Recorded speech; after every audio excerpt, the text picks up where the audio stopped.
पत्नी के बार बार कहने पर सुदामा ना चाहते हुए अपने बचपन के मित्र कृष्ण से मिलने चला। द्वारकाधीश के महलों के अंदर जाने का प्रयास किया तो द्वारपालों ने रोका। अरे ब्राह्मण, किधर को जा रहे हो? जानते भी हो यह मार्ग किधर जा रहा है? यह मार्ग द्वारकाधीश श्री कृष्ण के महलों को जाता है। हे विप्र, तुम यहाँ कहाँ भटक रहे हो? ए भाई, जानता हूँ ये मार्ग से कृष्ण के महलों को जाता है। मैं उनसे ही मिलने आया हूँ भाई। यह भी खूब रही, द्वारकाधीश से मिलने का यह कौन सा समय है? महाराज अभी दरबार में नहीं है। अरे पंडित जी, श्री कृष्ण अपने महल के शयन कक्ष में आराम कर रहे हैं।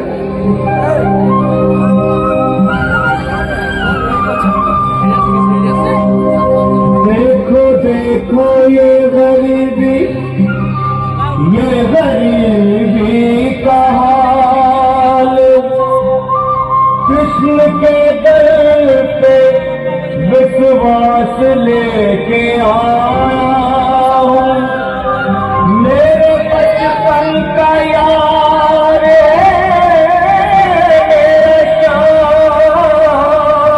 हमारे महल के करीब आ गया है। तुम्हारे महल के करीब आ गया है। कन्हैया से कह दो कि मैं के सुदामा करीब आ गया है। कि मैं के सुदामा करीब आ गया है। भाई द्वारपाल, मुझ पर दया करो भाई। बस तुम जाकर कन्हैया को ये बता दो कि उनका बाल सखा सुदामा मिलने आया है। मेरे इस फटे हाथ पर मत जाओ भाई। तुम बस जाकर मेरा संदेश उस कृष्ण को दे दो। उस कृष्ण को दे दो भाई। क्या हंसी ठट्टा करने को हमें मिले हैं? तुम ठहरे दीन निर्धन फटेहाल ब्राह्मण, तुम्हारे अंग अंग से गरीबी बधारी झलक रही है। और कहा महाराज श्री कृष्ण? क्षमा करना पंडित जी, हमें अपने प्राणों से हाथ नहीं धोने जो तुम्हारा यह संदेश द्वारकाधीश तक पहुंचाए। न सर पे है पगड़ी, न तन पे है जामा, बता दो कन्हैया को नाम है सुदामा। बता दो कन्हैया को नाम है सुदामा। बता दो कन्हैया को नाम है सुदामा। न सर पे है पगड़ी, न तन पे है जामा, बता दो कन्हैया को नाम है सुदामा। न सर पे है पगड़ी, न तन पे है जामा, बता दो कन्हैया को नाम है सुदामा। बता दो कन्हैया को नाम है सुदामा। एक बार मोहन से जाकर के कह दो, तुम एक बार मोहन से जाकर के कह दो कि मिलने सखावत नसीब आ गया है। मिलने सखावत नसीब आ गया है। अरे द्वारपालो, कन्हैया से कह दो कि घर पे सुदामा करीब आ गया है। कि घर पे सुदामा करीब आ गया है।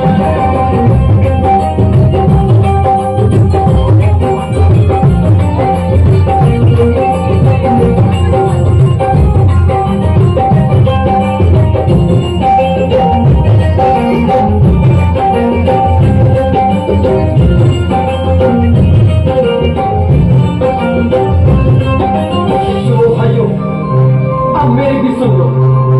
जब तक मेरा संदेश उस द्वारकाधीश तक नहीं पहुंचाती, तब तक मैं यहीं बैठा, चाहे मेरे भूख प्यास से प्राण ही क्यों न चले जाए।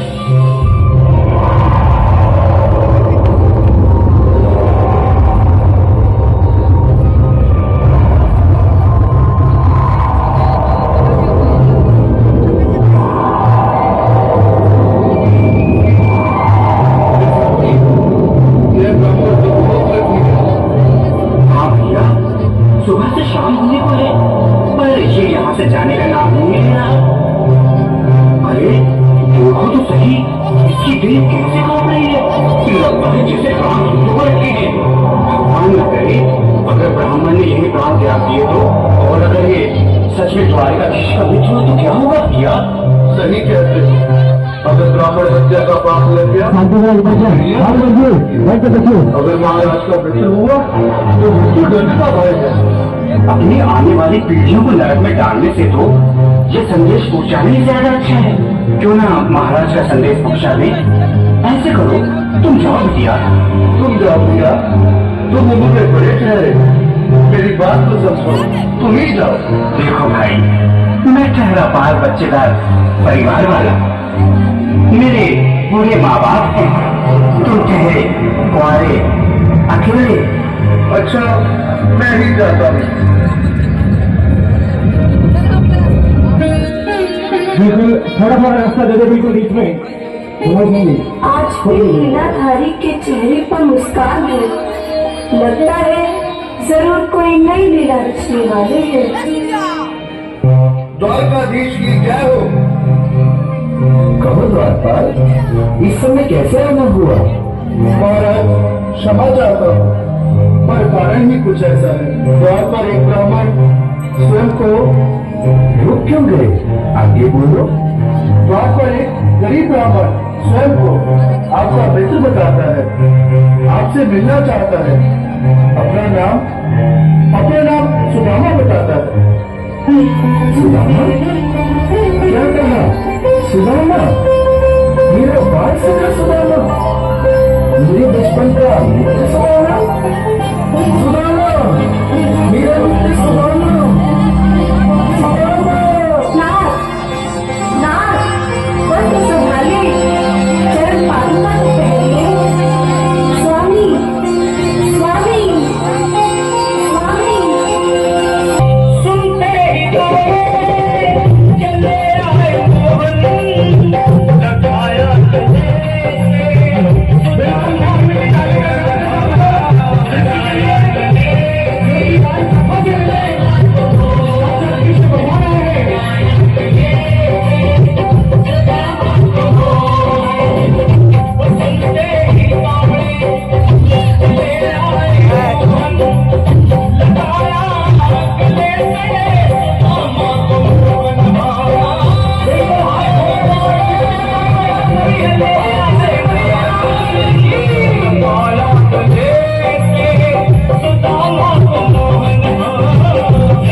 को अपना ही समझो। मेरी बात सखा, शर्माना कैसा? चले आओ। रुक्मणी, रुक्मणी, मेरे मित्र के स्वागत की तैयारी करो। घबराओ मत। सुदामा, सिंहासन पर बैठो। नहीं नहीं, मैं आपके सिंहासन पर कभी नहीं महाराज। ये बात मुझसे न होगा। ये द्वारकाधीश, मैं निर्धन, बदनसीब, बदकामा, तुझ ब्राह्मण, आपके चरणों में कैसे तो मेरा सौभाग्य होगा।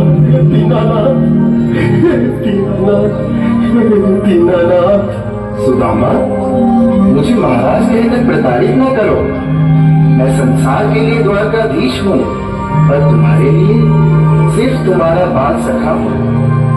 मुझे बचपन की तरह कृष्ण, कन्हैया या मोहन कहकर बुला लो।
खुशी का समा तेरे करीब आ गया है, खुशी का समा तेरे करीब आ गया है। न घबराओ प्यारे, जरा तुम समा, न घबराओ प्यारे, जरा तुम समा, खुशी का समा तेरे करीब आ गया है, खुशी का समा